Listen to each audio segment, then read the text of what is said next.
Hey guys, and welcome to another video about No Man's Sky. I'm your favorite space pirate, Dread Captain James, and in today's video, I'm going to talk about some best practices when getting started. We're going to cover what you as the player can do to set yourself up for a very healthy playthrough and how to get as far ahead as possible early on in the game. With that in mind, this is going to be a bit of a grind, but it's definitely worth it. So stick around and let's jump in. So, for the sake of this video, know that no matter what mode you're playing in, this will apply. We are going to spend a lot of time on this first planet that we initialize on, and that part will be a bit of a grind. So, if you're playing in creative, you won't have to worry about the environmental effects of the planet, and you can move on to the next part. If you're playing any other mode, the very first thing I would recommend doing is finding a cave to get yourself some cobalt.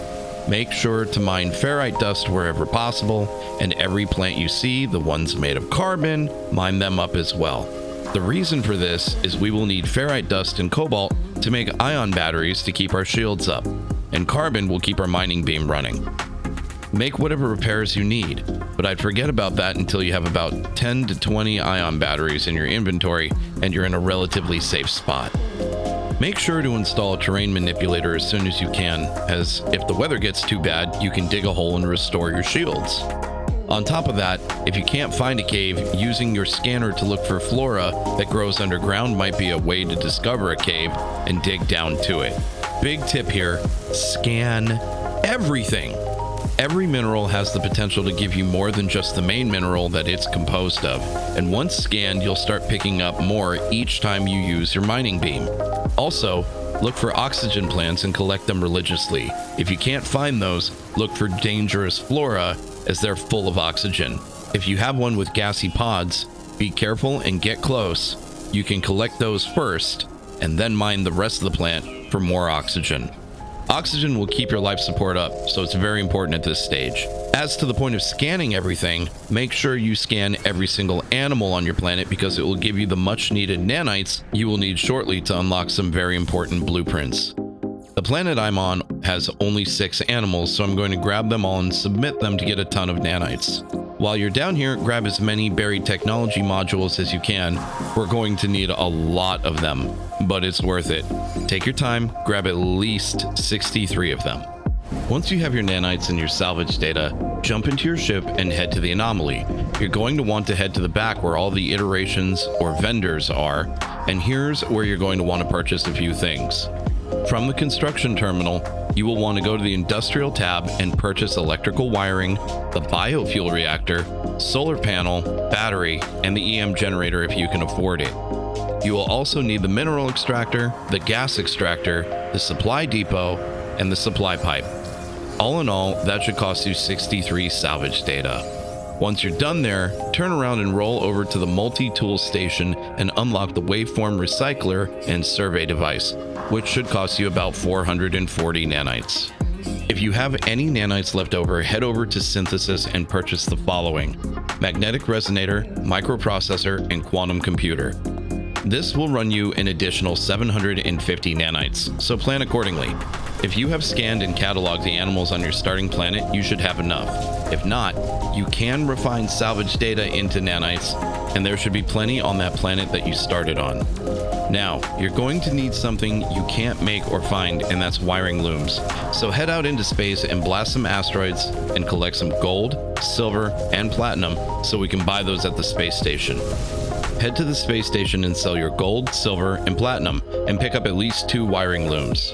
Then, head down to any of the planets in the system, but make sure that they have air, as we are looking for oxygen. Install the survey device into your multi-tool. We are now in the final phases of setting up the rest of our game. Once you have the survey device installed, open up your scanner and set it to gas survey mode. Now track down the nearest hotspot. If it's not oxygen, move about 1,000 units away and try again.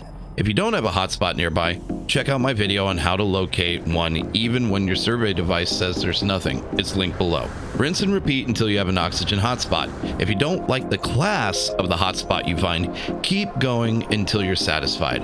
Once you've found what you're looking for, it's time to deploy a nice new mine. As you see here, I built this mine using just what we have unlocked, so it's not really pretty, but it's very effective. This will fill up with 8750 oxygen over the course of a day, and that will keep you in business for a long time. Granted, this will take a lot of resources, but it's absolutely worth setting up early on. Oxygen is one of the most coveted resources, and it will allow you to create lots of resources in the game. The next phase is to set up the base with a few more amenities that will help us to get everything we need. First thing, and it's only going to cost you 2 salvage data, is a teleport module. The next bit of tech you will need is a large refiner, but you'll need to unlock the medium refiner first, so it's going to cost you 20 salvage data. I told you there would be a lot of grinding. At this point, you might have noticed that I've been placing these pieces of tech without actually having the resources for them, and that's true. I've adjusted the difficulty so that I don't have to grind this out to make the video. You can do the same if you choose to do so, and once your base is set up, you could choose to turn crafting costs on once again. So, once you have those blueprints in tow, head to the Anomaly's teleporter and return to your base. Doing this, you can return to the Anomaly at a moment's notice in your quick menu from the planet's surface. Plus, you get back to your base really quick, so it's a win-win. Our base now has a large refiner, and we now have the ability to refine just about anything we might need. For instance, we need some condensed carbon. So here's what we do. We take oxygen from our mine and refine it to carbon. But instead of taking this whole stack, I'm only going to refine a few units. Then I'm going to return that carbon that I've made back to the hopper under the remaining oxygen. As you can see, the output is now condensed carbon and the ratios are 2 to 5. So we're getting a lot back out. I'm going to run it and make condensed carbon and take that carbon and add it back again under the oxygen, and we're going to get even better ratios.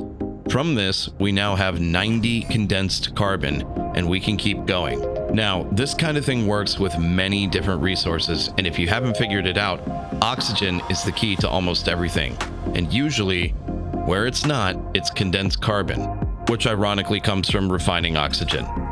So, here's your best start to the rest of the game, in my humble opinion. You now have an oxygen mine, a teleporter, and a large refiner. And yeah, it took a while, but this will continue to produce oxygen and allow you to continue flying and making whatever you need to keep going. For instance, this little hack. Sodium and oxygen makes sodium nitrate at a 1-to-1 ratio. So I will make 5, then remove the sodium and put the sodium nitrate in its place. Now the ratio is 1-to-2, and we're making more sodium nitrate than we were before. Rinse and repeat this. Before you know it, we have a lot. Then I can put the oxygen away and refine the sodium nitrate at a 1-to-2 ratio back down to sodium. If you figure it out, I took sodium, doubled it, then broke it down to double it again and made a lot more sodium. And once again, oxygen was the key to the whole thing.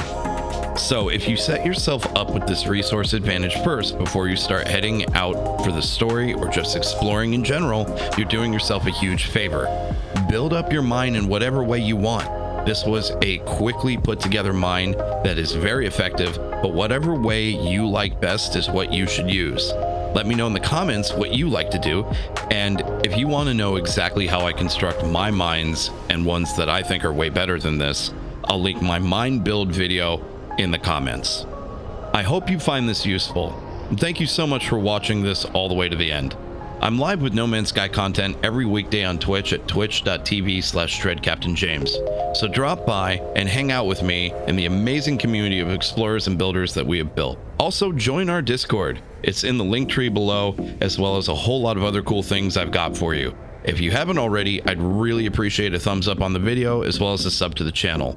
I put out a lot of No Man's Sky content, as well as stream here from time to time, so if you hit the notify bell, you'll know when new content is out.